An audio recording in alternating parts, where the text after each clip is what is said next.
Guys, welcome back to the tutorial, and in this video I'm going to show you how to increase the time of your images or your video clip on Canva. So once you have an image that you add in Canva and then you put a music behind it, this could automatically be saved as a video or MP4 video.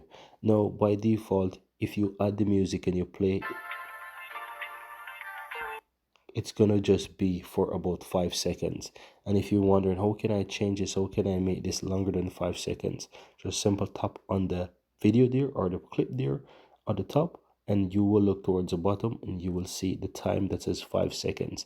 If you tap on that, you have the option to increase this, so you can increase this all the way up to 30 seconds, guys, and it's going to be about 30 seconds long. Now if I go ahead and click away, it's now set to 30 seconds, and if I play it at the top there, you'll see that it's going to play to about 30 seconds. I won't play the entire thing, but I'm going to show you that it really increases the length of my new video clip here. And that's all that you have to do, guys. Very easy and very simple.